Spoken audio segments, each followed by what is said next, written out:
What else you been doing, Kingswood? Well, like I said, I've been making a lot of money. Enough money to get by anyway, churning. But also, I've been in a weird way rethinking my relationship with popular culture and media. Hear me out. It's going to be able to sound a little weird. But over the last couple of years, I think a lot of people over the last few years have gotten very dejected with the movie scene and a lot of pop culture stuff, and it's like, ugh, constant constant sermonizing. And it's like, if I want to listen to a sermon, I'll go to church, but the sermons in the church will actually be righteous, whereas the sermons you're giving me in your movies are the opposite. So please stop. I just want it to be fun again. And I've had this added.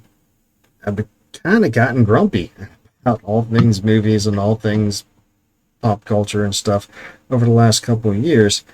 But this summer has been kind of changing a lot of that. The summer, like, it's not me, but you know what I mean. It started with Superman,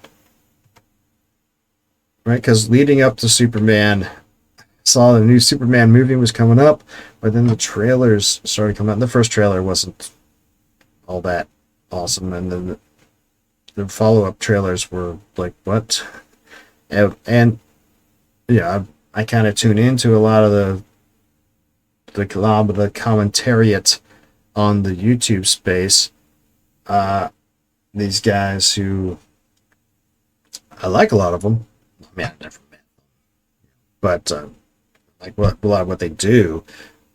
But it's like nitpicking, nitpicking, nipping and pecking at every little hole. They're EFAPing a trailer, right? And it's like, dude, it's a trailer. It's a trailer. You're reading too much into it.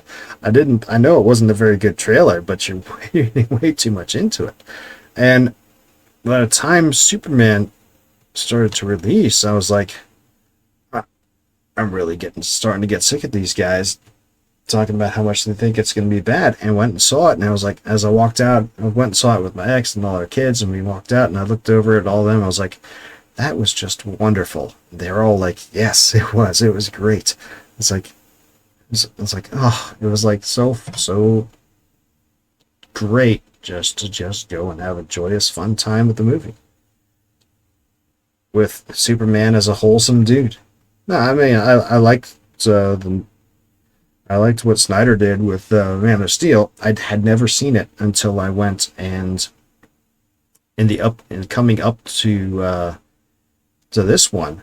Everyone was talking about Snyder's Man of Steel and the Snyderverse stuff, and I remember when it came out, but I was doing other stuff. I didn't really go see it, and after I didn't see Superman when Superman versus Batman, after I didn't see Man of Steel when Superman versus Batman and the Snyder Justice League and all the other things came out, I was like, well, I haven't seen any of it yet. They're trying to build a whole big thing about it. I don't know. Never mind. I didn't bother to go see it. Right.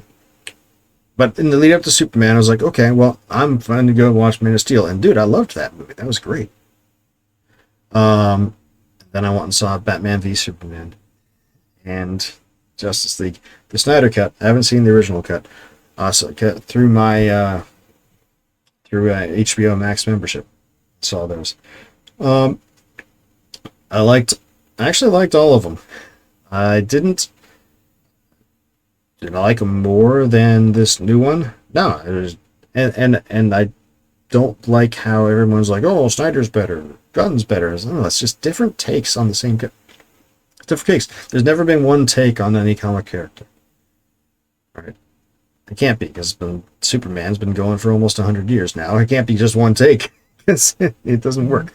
But Snyder's take was awesome in a more grounded, pseudo real world-esque kind of thing. And the new Gunn movie was awesome in its own respect, in just a balls out, off the wall, hoo-yah, we're in a comic book, baby. there's there's dimensional imps coming around all the time, and our boys take care of it, and it's such not a big deal that people don't even leave their table at the coffee shop while they just watch the kaiju rampages through the city, because it happens all the time, right? Two totally different takes on the thing, and I like them both. But walking out of that Superman movie, I was like, man, this is great.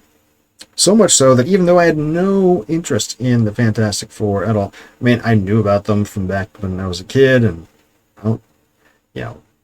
cartoons and what have yous, and I never saw the Fantastic Four movies in the aughts, just because I think I knew they existed, but I didn't really care that much.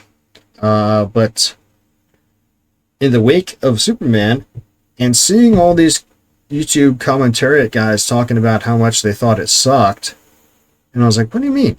It was awesome. And them talking about how much they thought Fantastic Four was going to suck, I was like, huh. I guess I'm going to see it again. And I walked out of it thinking, man, I really liked that. I didn't like it as much as Superman. I thought it had a lot more issues. And I talked about that in a previous video here. But I liked it. And from those two things, I was like, over the rest of the summer, I've been like much less paying attention to the YouTube commentariat space. I've been kind of like, hey, I think I've been missing the whole point of this, which is to have fun. I have continued to pay attention to the man, the myth, the legend, Robert Meyer Burnett, over at the, as he does his observations. And I remember him talking about Superman and Fantastic Four, and him talking about Superman Returns. I'm like, Superman Returns? I knew this movie existed, as I know at some point I had heard of it. But I didn't remember that it existed, if that made any sense. But Rob kept talking about it. And I was like, man, kept talking about it. What? You've been gone a long must time. Be something. Where did you go?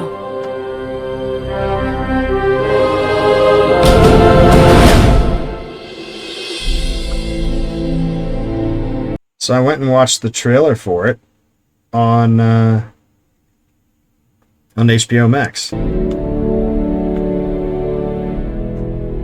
have great power. Even though you've been raised as a human being, you are not one of them. It's not easy for me to live my life being who I am, keeping secrets. The thing that struck me about this trailer is how much this guy looks like Christopher Reeve. Clark, hey, welcome back. I see you've already met the Munchkin. Hello. Yeah, well, you've been gone. Fearless reporter Lois Lane is a mommy. And, I think this trailer is different from the one that was on HBO Max. But let's continue But if you ask me, she's still in love with you-know-who. How could you leave us like that? I moved on. So did the rest of us. The world doesn't need a savior. And neither do I. Yeah, well, we all do, actually. Anyway, I'm not going to go through that trailer. I'm sure there's issues if I did. But man, Kevin Spacey as Lex Luthor, and Kate Bosworth. Dude, Kate Bosworth, ever since Blue Crush, it's like, oh, heck yeah. She's great. The mismatched eyes kind of thing is kind of sexy. And also, but anyway, I watched that trailer, and I was like, not that. It was a different trailer on HBO Max than that was just now on IMDb. But I was like, man, IMDb only has it ranked at like 6.1. I was like, okay, whatever. But I was like, I'm gonna watch this too. So, and back in August, I put this on. I was on recovery. I put this on. I was like, man, I really liked that too. There were parts of it I didn't like. The opening sequence, the beginning sequence with the shuttle launch off of the back of the airplane and airplane crashing was utterly stupid. completely stupid. And at one point, they kind of turn Superman into like Mr. Stalky guy, as he's figuring out what Lois is up to with her family life. And I was a little scared because when they introduced James Marsden's character, I was like, "Oh God, are they going to make him a cuck?" But no, he didn't. They didn't make him a cuck. He was awesome, and Lois was. I was worried that Lois with the Alpha Widow thing would toss him aside back to Superman, but no, she doesn't.